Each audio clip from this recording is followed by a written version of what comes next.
Yeah, so the school back? shark. Yeah, we're back. Now, I know you thought we might just try and join this back together seamlessly, but I think it's just funny if we talk about how you just knocked us off the air. Yeah, I certainly did. I knocked us off. So you reckon we're actually back? Yeah, now we're back. Awesome. We are back. Hopefully everyone gets back on the live feed and Yes, carries on. sorry about the live stream stuff up here. I've closed the browser and I've tried to go back in and it doesn't let you do it like that. So we had to start a new one. You know, it was great though. It gave me a second to just have a little mid-podcast restroom break, which we don't really get to do very often. Yes, I can see that it's there. And We're back up and running. I can confirm we're back on the air. Oh, very good. All right, so what we're going to do for the audio version of this is we'll edit that because there's about 15 minutes of us panicking there. It certainly is. It was quite funny. I didn't know what to do, so I just kept padding for airtime, and then I thought to myself, actually, there's no point in doing that right now.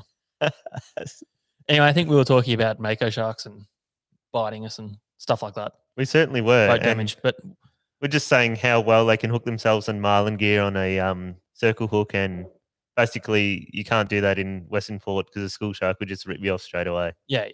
All right, now everyone's back up to speed. Have we got people back on the live? Yeah, they're slowly coming back on. Sorry, guys. Anyway, we're back now. So the next thing we were going to do is go through some of our reports. So I don't know if we want to do that now or wait until we get a few more people back on the feed, Adrian. Oh, it doesn't matter. We can do it now. Let's just bloody go for it, mate. Welcome to the hookup. Yes, it's that time of night where we delve into the reports coming in from around the globe, mostly within our little part of the nation, but some very interesting stuff happening. Yeah. Our main man, Simon Webster, has sent in the Gippy report to start off with. So we'll go through that one. So he's sent in the last week has seen many local offshore fishers venturing out of the lakes, bar crossing both pinkies and gummy shark, chasing both pinkies and gummy shark, sorry. The usual venues, both east and west, saw gummies landed between 10 and 15 kilos. Nice fish indeed. These fish taking fresh fillet baits and live barracuda. Live baits for gummies, Adrian. That's interesting. Yeah, that's something I wouldn't do. No, you don't see that too often. I usually consider them as like bottom dwelling, like scavengers. Bottom dwelling pests. Sort of thing, yeah. But that's cool. The Nicholson River saw some nice fish landed through the weekend, with fresh sandworm proving deadly as a bait, as well as the soft plastics and crankbaits. I've not heard of any monsters, but nice solid fish. The rivers have been fluctuating with dirty floodwater, making it tough. Quite a bit of salmon activity in close to the beach, west of the Lakes Bar as well. So expect the land-based beach fishers to start having success. River levels have made fishing for bass in the upper reaches very tough, with most anglers waiting for the snow melt to finish up. Oh, yes. You know the snow melt? Yeah, you know the snow melt. Scrubworm's an excellent bait if you can find them. Large schools of small yellow-eyed mullet in Paynesville currently providing fun for the kids off jetties. Lake Tyers remains open, with brim and flathead still being caught in the Nowa arm. Talk of a few EPs at Bem River turning up also. Cape Conran continues to produce gummies last weekend, with a few Bairnsdale locals doing well in good conditions. That's it for now. P.S. Send some barrels through the lakes. And there's a picture. You got a picture, do you, Dave? Oh, from wow. Simon, of a nice gummy that they caught. It's a nice gummy. Now, I don't know if Simon wants me airing this, but he had a very large amount of wildlife activity off Lake's entrance, which prompted him to actually have a bit of a troll around there with the big gear. So okay, and how did he go, Dave? He didn't turn up anything, but the chance of big bluefin coming through there, I think, is very high. So it'd be cool to see that open up a little bit more as a fishery too. There's just so much bluefin around this year. There is. I mean, they're just going to be everywhere that you think they might be. It's just a matter of going out there and having a look, I think. So, yeah, very good report there from Simon as always. We did get one through from Jonah as well. Oh, yes, our Tasmanian correspondent. What's Dr. Jonah come up with this week? Because I believe he's got a report on his boat. He's got, Yeah. Do we want to talk about that a little bit? well, he sent through a photo of his boat, didn't he? He did. So Jonah, as people are probably aware, I'm just looking for the photo, Adrian, owns my old boat, the Coodercraft Gunshot. It's a bloody weapon of a There boat. it is. Got her up. You want to flick to that one? It's a nice grainy image. But you might notice if you know that boat that it used to have a Suzuki on the back. A 175 Suzuki. Jonah has given her a big upgrade, and He he's has. chucked a 225 V6 Mercury on there. That thing would absolutely fly. What speeds did he get up to, Dave? Now, when I used to own that boat, it did about 75. 72, I remember getting onto it with you. No, she did faster than that, mate. 75. I reckon about 75 km Robbed an you hour. of a couple of Ks. Yeah, rude. Which is pretty quick. Now. Quick enough. Now we are seeing on initial testing from Jonah About 90 kilometers an hour.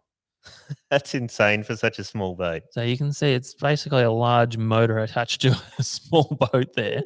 And that's without playing with props or anything like that or engine height. So I reckon it's probably got a little bit more in it. But yeah, very cool to see that boat get a new lease of life. Be interesting to see how quick he can get it. And by the sounds of it, it's kind of improved the boat's performance a bit because it's much more punchy. Yeah. Which is what we found putting the Merc on the Edencraft as well. So very cool. Yeah, torque is good. You want torque. Yeah, there's never you never complain about having a lot of power, do you? No. So- Especially on the torque side of things. I think you'd rather have more punch than more top speed. Well, that's right. If you're ever in a situation where you've got a bar crossing or large following sea or any sea at all, you want that punchy torque to be able to push through the sea, and so you've got ultimate control. So I think a very good inclusion to that vessel there from Jonah. But he has sent through a report, Adrian. Oh, he's actually got a report as well. So here we go. School bluefin still getting caught out of Eaglehook Neck, with the Hippolyte rocks being the main hotspots. No big fish have been caught now for a few weeks. Striped trumpeter were the highlight of the weekend once again, with the season closing yesterday. With calm weather over the weekend, many anglers ventured out to have one last crack at these delicious bottom dwellers. Eaglehook Neck, the Friars off the bottom of Bruny Island, and Pedra Branca all fish well, with some good fish landed in the 6 to 8 kilo size range. One standout was a monster 15 kilo model, which was caught at Pedra, which I do have a photo of here. Oh, Get it up in big mode. There you go. oh, that's a bloody big fish. That's a monster in it, which I've was never caught seen a trumpeter caught that big. That's bloody huge. more of an oboe. Good one, me. So that was called at Pedra Branca. Can you play that? Now, do you Obi? know the history of Pedra Branca? No. Very remote, and give some very history about it, rough Dave. spot. I believe a scientist lived on it or something. Now, if you ever want to read a cool thing to read up, look up Pedra Branca. And there was these scientists that actually tried to camp on there overnight, and I think they were studying the bird life or something. And now, if I try and quote numbers, they're going to be wrong because I've forgotten the story. But basically, they got washed off that rock, and it was something like 40 meters in the air, I believe.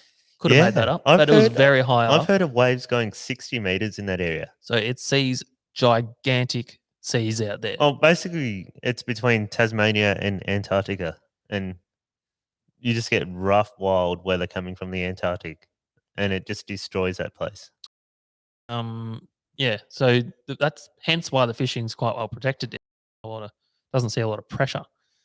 So Jonah continues. Inshore, the squid have just started to move over the seagrass beds, which is what we found here. I had a good session on Saturday, nabbing my bag easily and releasing a few. Most were 30 centimeter hooders and under, with only one hitting the 40 centimeter mark. Oh, okay. We beat him. We outfished him. That's all that really matters, isn't it? Sorry, Jonah. If you're listening, write a comment and tell us how good you are. Most did not have eggs or sperm sacs, so they may not have started to spawn yet. Now, classic Jonah the scientist to dissect these animals and see which one's a male, which one's got eggs, which one's got sperm. But I just think he takes quite an interest in sperm in general. I found a fish, Yeah. being a scientist, just really likes his sperm. So he says the Black Magic Squid Snatcher 3.5 jig in Lumo Green, which is what you were using today, but in Shimano's Mine's version. a Shimano Clinch ripe banana or something. That's not what it's called. What's it called then? I don't know. That's what we've named it. Ah. He was also able to get down to the squid grounds at breakneck speeds thanks to his new motor. So he would have basically felt like he was the man with the largest penis in the world that day. I dare say he's got the quickest 17-foot boat in Tasmania. Yeah, you're probably right. Yeah, 90k an hour. Threw a little photo of the jig he was using. Tried to do as much product placement as he can with a Black Magic tag there as well. Like he's oversaturated and overexposed that photo. It's got a Black Magic tag for the net and a Black Magic squid jig.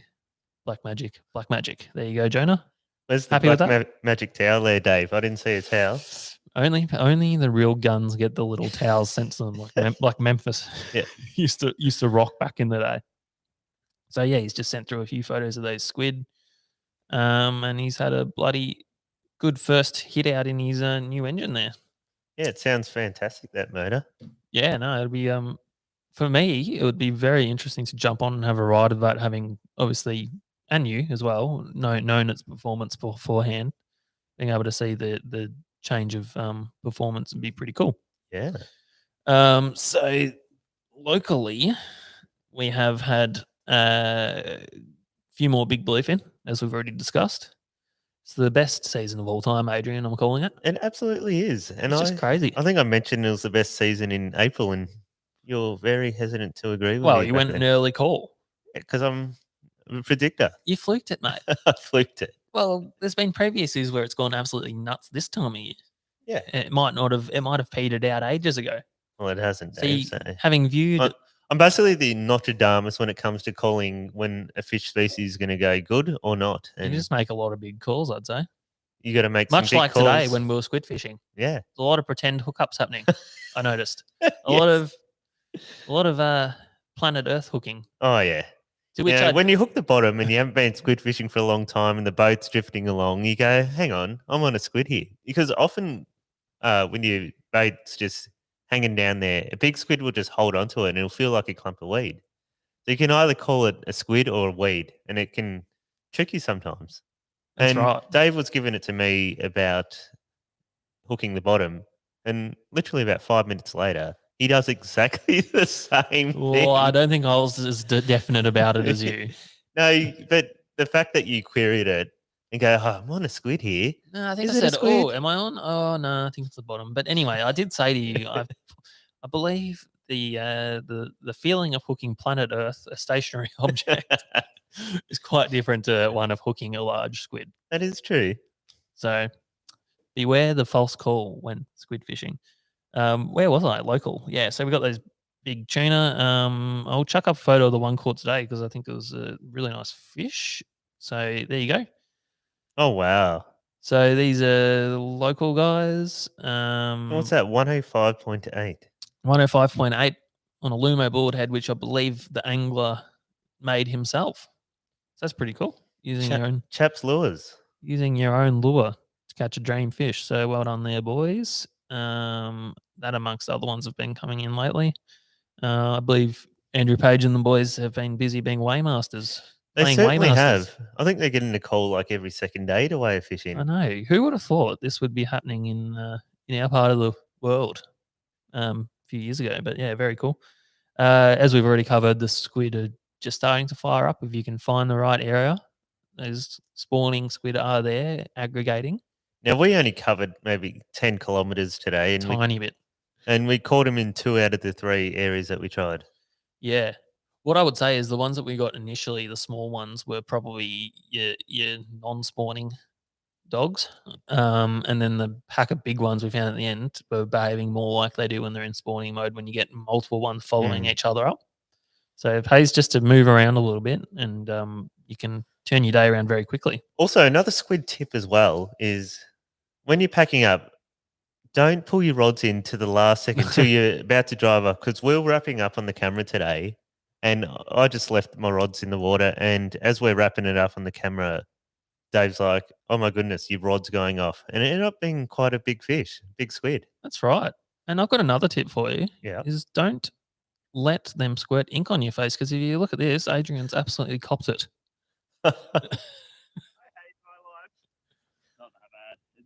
It's squid. It's inky and watery mixed together. You're very lucky. Doesn't taste the best either. It got you good. You're lucky it wasn't a full squid, a full inker. Oh no! It was as I was dropping it in my little live well, and as soon as I dropped it, it's just going poof. Like, can't really say it, but a bukkake party. I'll say it anyway. You did say it. I don't know what you've been watching, mate, but yeah. So yeah, that's a funny moment from today, Adrian copping it flush in the face. Yeah. Not No something good. he's not used to, so it's all good. So yes, spawning squid starting to happen. Good fun there. Nice and close to home. Cheap option. But Bo's calling it the money shot. The money shot. That's right. It certainly is. I'd get a lot of money for that. We've discussed that the trout have been getting stocked into the local waterways. Yes, We've already talked about that. Certainly have. So if you live a little bit away from the water and you want your kids to have a ball on school holidays, you can get them down there. And if you can get past Winger and crew to get a cast in, well, you might actually catch Winger in the lake because you might meet him. You might meet the man. No, but you might actually catch him with your lure because he's in the water. Oh, that's right, frolicking. Yeah, yeah, that's right. So yeah, a bit of fun there. The cod season in the rivers, I think, is just about closed, hasn't it, Adrian? Yeah, it's closed. As soon as the spring time hits on the calendar, that's game over for river Murray cod. For river monsters. But you can still fish Eildon. Yes, you can still fish the stocked dams, I guess. That's right. They're all year fisheries. So I'll definitely be doing that in the next couple of weeks to months because I really want to get a big monster cod on a surface lure. That is my goal. Oh, it'll be good. We'll try and get there. My target 1 meter. Tag 1 meter. Let's we'll try and finish one of your journeys. Yeah. Because I don't think target 100's happening. Oh, target 100 is still going to be complete. Well, that's why we need to just tag a couple more barrels and we'll be sweet. So I think that's all I've really got for the. Oh, we got snapper starting fire up too. Yeah, and that's, I guess, the meaning of spring is in the air because our bays and ports come alive. They go from their wintry, dormant slumber. Yep, to thriving. As the water temperature picks up, we're not actually quite sure where these fish are coming from. They're coming from the deep somewhere. Has anyone done any actual scientific research about where these fish come from? They have. Like how deep and where they're hiding in the winter? Well, I'm pretty sure they found that the ones that were coming from our side of the prom were coming from the west. Yeah, but where from the west? I know. It's very interesting, isn't it? Well, I know what you do say this time of year, and Luke Smith, who sent in reports from Port Fairy and that the other day, has been possibly intercepting these fish, is that in the deep off Portland, Port Fairy, Warrnambool, southwest this time of year, there's large congregations of snapper. Yeah, so, but where are they coming from before they make it there? That's what I want to know. Where are they hanging out in the winter time? Well, potentially in the very deep waters down that way and further to the west. I don't know because a lot of people are deep dropping for these blue eyes and trumpeters and puka, and they're not catching snapper. So where are they going? Stop asking me. Do they go into a cave like a bear does in winter and just hibernate? No, well, I assume that they've just kept pushing. They've come from maybe South Australian waters or something. Okay. Who knows? But I do think that when you fish those deeper, sort of 80 to 100 meter areas off the southwest during the winter, they do get quite a few snappers. So perhaps they're out there in the deep. Perhaps. But yeah, interesting to know. There hasn't been one exploited anyway, an offshore fishery off Western Port. I know a fair few guys get them in winter off Barwon or just before they're about to come in the bay. Yeah. At Western Port, there's nobody really getting proper snapper offshore. Well, I did see a couple early last season when people were fishing for gummy sharks and they got a couple. Could be a little fishery there that nobody's really exploited yet. Here we go. We got the captain from Finding Joe here, and he goes, "We caught a monster in 70 meters of water out the front of the rip." There you go. There you go. And I don't know what month that is. It could have been August, July, maybe September when they're still coming in, but that's pretty good. Yeah, no, you definitely do hear of a few around Barwon and the Rip area this time of year, starting to get caught on the reefs by those bottom bashing for. It's easy to say they're coming through from Portland, but where are they? Where are they hiding? That's the big Listen, question I mate, want to know. just stop asking questions. Okay, I'll stop asking questions. But I think it's an interesting topic because you get millions of these fish just coming into our ports and bays. Maybe you need to start snapper champions, Mm. and you can work it out. You reckon I should get the government to fund me an But organisation to start snapper champions? that's a good idea. We'll Okay. talk about that. Yeah, if anyone does know, if anyone can reference us to some research on the migratory patterns of our snapper, that'd be cool. We'll check it out and we'll discuss it next podcast. Yeah, because it's very interesting because they behave very differently wherever you are around the country or in different countries. Because in New Zealand, they're actually like they go to World Cups like our tuna are on. So you'll see in New Zealand there's like gannets bombing onto these massive schools of pilchards, I know. and there's snapper just under those schools of pilchards, and it's like wow. I know, What- and I watch that and I think, geez, if that was here, you'd be trolling 50 wads Yes, because it's that sort of life. But they're catching snapper underneath it. Now, I think that's about it for reports, Adrian. yeah, good report.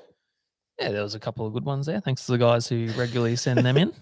Now I can't what? watching you looking at this shiny thing you got on the desk here. You know me, I'm attracted. You want to show us some show and tell here? Oh well, look, we had a keen viewer. He's actually was writing onto our live stream a couple of weeks ago. He said he's got some lures to send out. Yeah. So he sent us a message.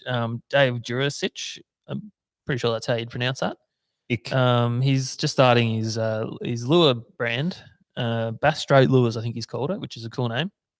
And he said, I'll make one for you boys and I'll send it in. So you go, Dave. Here's your lure. She's all rigged up, ready to go. Hold it to the camera.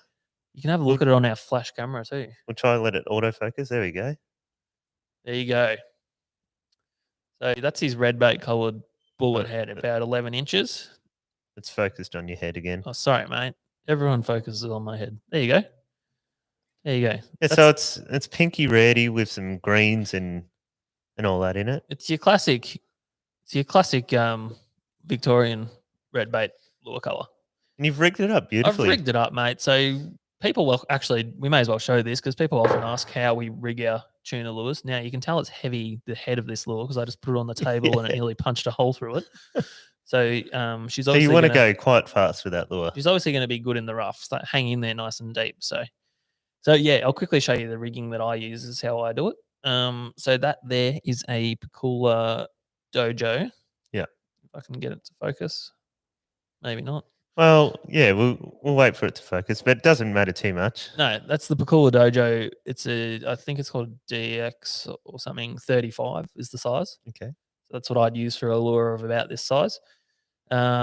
Always sharpen these hooks because out of the packet, they're quite often not sharp, but that's just how it is with game fishing stainless hooks. I run it on a steel hook set. So that's wire. And it goes to a swivel for a stop. Is that right? Yep. So it's on a swivel rig. So we run a swivel and then obviously a crimp to your main leader there, which is 200-pound moi moi, which I find to be pretty good, unless you're Adrian and you get bitten off by a big tuna. Yeah, it was interesting. But generally, that's quite a good size to be using. And yeah, so that's how we do it. I run the trace, the steel hook set like that because to give a little bit of that bite protection. Yeah. And sometimes I'll get it down really deep and it's doesn't help, but I do find it to be good normally. Yeah, especially if you hook it in the corner jaw. I think that wire's going to give it a lot of protection on their sharp teeth because they are quite sharp, some of these tuna teeth. They are very sharp. And they need to be because they just slice and dice through pilchards and arrow squid and nautilus shells, and it's crazy. That's right. So, yeah, there you go. Thank you for sending that in, Dave. We'll definitely give it a run. I can pretty much guarantee you it's going to catch fish. I mean, I do feel that if you run anything long enough, they're likely to eat it because they aren't super fussy at times. They'll eat a pretty wide variety, but that one definitely looks like a good lure. Well, we've certainly seen it this year because we've run one lure spreads and hooked barrels and large tuna and Yeah, I mean, obviously some lures outperform others, but it's interesting. Everyone has their favourites, and that one looks like it's going to be a bit of a winner. So absolutely. we'll give it a run and see how it goes. So thanks for that. Well, while I'm enjoying my squid fishing and cod fishing and snapper fishing, Dave's going to keep going for barrels for the rest of the year. Yeah, no, well, I'll come cod fishing Okay. if the weather's crap. It's I just enjoy it, Adrian. I know you do. So yeah, thanks for that, and that concludes that portion of the podcast. Oh, We can move on to the questions that have been sent in. here we go. We got questions. We do, I believe. Have you got a grind my gear this week, Dave? Nah, have you? I kind of do, but it's not fishing related. But it kind of Yeah, go on, hit it. Whoops. I've done the wrong one. I've done you. You've done my hookup segment. Yeah, I have. But yeah, I do have a grind my gear. So to Peter Griffin for you know what really grinds my gears. Thanks, Tom. You know what really grinds my gears? Okay, so this morning when I was driving to the boat ramp, it was still quite, the lights just trickling up and it's still quite dark. Mm. And you go behind cars and you just go, what the hell's that on the road? A bloody lit cigarette. Oh, mate. This day and age, that is just unacceptable. I know, you just don't do that. Like, surely that was accepted in, 20 years ago. Like, it was a normal thing. But come on, a lit cigarette out the window. I know. It's so obvious in the dark. Hey, people just don't have any respect for the environment or other people around them sometimes. Very disappointing. It's a flame. It can set shit on fire. Sure, it's been wet for a couple of weeks. But I know. It's just a bad habit to be in. And not only that, but cigarette butts don't really biodegrade. No. So butt it out, people. It's a really good grinds my gears, Adrian. It was a grind my gear. I can get on board with that one. Thanks, Dave. All right, so you got the questions. Yeah. Joe was going to make us a little song intro. We'll get him to do that next time. Okay. Something along the lines of, hit me with your questions, fire away. Oh, shit, Dave. Don't go. Joe will do it better. Joe will do it better. Shell's actually written that picture gives off the hashtag cream pie feels because of the squid squirting. Oh, there you Not go. a question, but just thought I'd read that comment. Here's a good one from Jonah. Good conversational piece, Adrian. When and how did Dave meet Adrian? Do you remember the moment it happened? And same question for when you both met Joey. Oh, okay. Do you remember? Yeah, I remember. Was it love at first sight? I actually remember the moment I met Dave. I actually hadn't fished with him ever. And the first time I kind of fished with him was in 2015 or 16. I can't quite remember. It was one of those years. It was when we were grinding on swordfish. And I was attempting to catch a swordfish with my mate, Rodney Gillum. And I was going out every couple of weeks with him in his extreme. And then he had an accident where he broke his shoulder. I shouldn't laugh. I just remembered about that. Yeah. So he broke his shoulder and then I started just going out with Scott Henning on Rodney's boat. But can we quickly say how? He was trying to get fit at the gym. You got a bit overzealous at the gym. And I think a female got on the agility test like 13 seconds. He tried to beat that and he got to the end line and he's just kept going into a brick wall or a stud wall, a plaster wall. He went through the plaster wall and his shoulder hit a stud in the plaster wall and it just kind of broke it and jumped out of place. So he literally charged straight through the wall. Shane wants to know where Joe is. Joe is prioritizing selling things above, or possibly the band. I'm not sure. Yeah, he's too committed on other things. I'm going to vote him out for that. Yeah, so Rodney broke his shoulder and I started just fishing for the swords of Scott. And I think at this time, Brendan had kind of given up on trying to catch a sword because he'd done so many fishless trips. And I think Rodney kind of mentioned, oh, my mate Dave is catching swords and he needs crew. Why don't you go with him? Yeah. And I think Dave messaged me on Facebook or something and I kind of said, oh, yeah, let's go. And that was the first time I met him. and we fish, and we've been fishing together ever since because I think Brendan had a couple of surgeries too, and Dave wasn't fishing with Brendan either because of that. And Well, basically, I broke everyone. Yeah. I outlasted everyone on the swordfish because we failed for so many years and ran out of crew because everyone had given up. And then, yeah, that's when Adrian came in. And I actually didn't I thought you lived down Rodney's way because I'd always seen you fishing with him. yeah, I'd done a couple of snapper, marlin, and sword stuff with him, and down at Terrelgan. So when Yeah. he said that you actually lived in Frankston at the time, I was like, oh, it's actually down my way. Yeah. So yeah, that's how we got together and started fishing, and here we are. in and our we studio. reinvented the wheel in fishing, and we became great megastars. No, That's right. just jokes. We haven't done that yet. We caught the world's first swordfish and never looked back. No, well, it was funny because we'd done swords and we caught some swords together. And then that exact year, Brendan still hadn't really got into fishing because he was still injured. And me and Dave started fishing the mulloway mark, and we caught the world's biggest mulloway. Yeah, we certainly seem to achieve some good captures together. Yeah. So, and we still are, I think.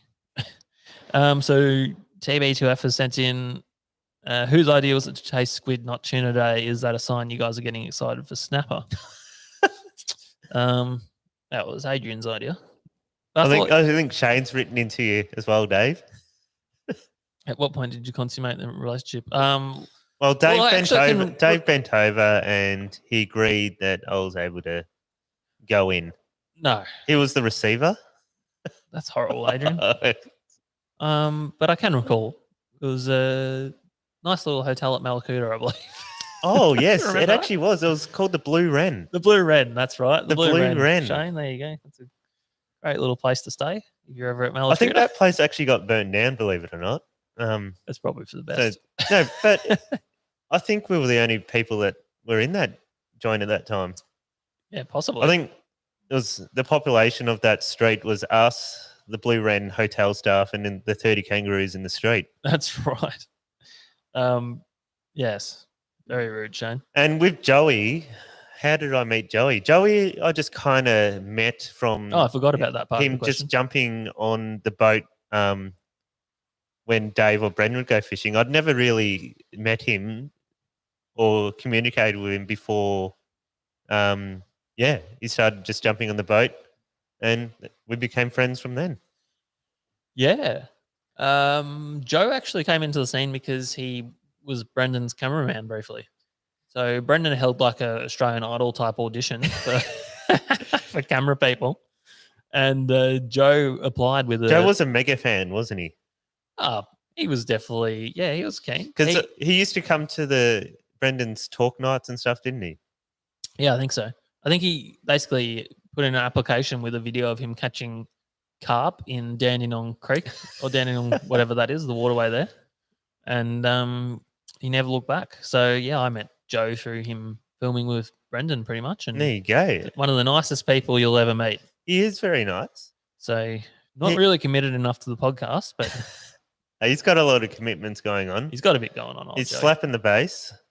He's what else is he doing? He's been a real estate agent. He's ordering salads from pubs. He is. We went to the pub after the podcast the other day, and Joe ordered himself a nice little salad. Yeah. It was just, what was it? A Caesar salad without chicken. No, it was a chicken Caesar salad at a pub. Somehow the salad came out 20 minutes after our cook meals. Yeah. And was missing the chicken. So Joe requested the chicken be added. By the time the chicken came out, he'd eaten his salad and he just had a little bowl of chicken. There you go. So that's the kind of guy Joe is. But yeah, no, he's a great guy, Joe. So that's how we met him. Next question. Are you reading them, Adrian, or me? I don't have any questions on my screen whatsoever, Dave. Good stuff, champ. Classic. I'm too busy trying to keep this connected. Too busy exiting the live stream. Yeah. So Jonah also sent in, what is the biggest squid you have caught? What's the biggest squid you've heard caught? Okay. Calamari only. This is interesting because I've caught about maybe 10 to 15 southern calamaris and I can't get over that 47 centimetre mark. So I've caught about 10 to 15 on around that size. Really? 47 centimeter hood. And you do hear, oh, I caught a 50, but I've never seen one to measure one. Yeah. I reckon probably the biggest I've caught is 46 multiple times. Oh, you haven't caught a 47 before? Maybe I'm not stretching him out as far as you are, Adrian. Maybe I'm too honest. I've caught a lot around that size. Yeah. Yeah, the actual 50 centimeter hood colour is very rare, especially around our way. Yeah. But I have seen some. So the biggest I've heard caught have actually been from, I think it's like the Warrigal Fishing Club held a competition at Cleveland Bight down there in San Remo one year. Basically offshore. Oh, yeah, near the entrance there. And there was a few weighed in that were absolutely massive, 100% over 50 centimeter hoods. And oh, wow. they were weighed and measured, obviously. So you used to fish Eggy Bear's squid tournaments, didn't you? I did one of them, yeah. And when they used how to be did a you squid go tournament. with that? Did you win? Yeah, we won. You won? We won the one round we did, yeah. There you go. So you tried to set it up like a brim tournament style thing where you weigh bags in and... Yeah, it was a good idea. So, yeah, similar to a brim tournament nationwide. But, yeah, I just don't think it got the participation needed and probably the funding that it required. But be a cool thing to see happen again one day. Shane said, did you win a team squid event, Dave? Yeah, mate. Certainly. Who was your team? I think that's what he's trying to get to. Someone caught 50 squid. Caught a 50, a 50 squid today at Flinders. There Everyone get down to Flinders. There's 50 centimeter hood squid there. Never caught a 50 centimeter hood. I can honestly say that. Me either. I reckon I've had one on because I had a couple of 47s lined up, and then a seal grabbed this mega one I had on, and all I had was just the head, and the head was bigger than the 47 centimeter heads. Yeah. So I reckon that was my 50 that the seal got. Have we got rain coming through the audio or something? No. Oh, okay. Sounds funny to me. Next question is, can you confirm who invented the local barrel fishery? From Nigel Arcan. Well, I think the first one, I can't... No. Wasn't it Cam White? Oh, yeah? Cam White in 2014. Yes? He was fishing for gummies off Cape Shank and he saw a bust up and was trolling on his little Talica. You've kind of changed the story. Oh, have I? What actually happened was it was in April. Played Chinese whispers. Classic. It was in April. He was fishing for kingfish at Cape Shank and a tuna ate his live bait. And a big tuna, and he fought it for hours on his kingfish gear and eventually lost it. Wasn't it like a Talica 12 or something? Or yeah, it was fairly light gear. Yeah. So he had it on for a long time and then ended up losing it. But then I think it was like 2015, we had the first proper run of barrels come through that were caught in that region. And yeah, I don't know the name of the guy, but someone went out of Western Port, Flinders Bank, caught one, and then the rest was history. Yeah, but we're not counting the 70s or 80s. There could have been a prolific tuna fishery out there that we don't even know about. That's right. There's legends that we don't even know about. No, that's true. We're only speaking of what we know of. There was no social medias. There was no, people wouldn't even put that in the newspaper, so who knows? That's right. Yeah, so I think to finish up on, Joel W. just said, when will the first snapper hunt happen? Adrian, you've locked in a time, haven't you? For what? For the first snapper trip. I'm not quite sure yet. I'll see what happens. I thought you've made the claim. You're not going until our particular spot, until you go to our particular spot on a particular date. Yeah, equinox. On the equinox. Scott Henning has said, when are you going to get a barrel out of your tinny? Missed opportunity today. Well, Scott, you'll be pleased to know that it has caught a barrel. Yeah, Scott. It's called a 100-kilo tuna. It was 101 kilo, which Dave wound in. Congrats, Dave. And it also caught a 70-kilo one the day before. And it has lost one off the back of Phillip Island. It has. It's actually lost a couple of fish. That's out true. of it. Yeah. So. When are you going to get one in your tinny, Scott? Yes. Thanks for the input, Scott. We love it. We love the interaction. Thank you, everyone. And thank you for the questions. And apologies again for the little interruption in the show there, but we got her back on track. And hopefully we can splice the audio back together for the audio listeners, and it'll be absolutely seamless. I'm so sorry, guys. I closed the browser in the last room before. Scott Henning is saying he'll probably never get one in his tinny. Oh, sorry, Scott. I didn't mean to make you sad. Yeah, I think we'll wrap it up there. Yeah, no, thanks guys for listening. It was a quite eventful podcast we've put out here tonight, and look, we got kept on our toes. Hopefully, we recovered all right there, and it was okay for you guys. So thanks for sticking with it, and we'll see you next week. What's up, you bloody legends? Thanks for listening to Win Against Tide again. That's it for another episode. Please like and subscribe to our YouTube channel. You'd be doing us a massive favor. Thanks, guys.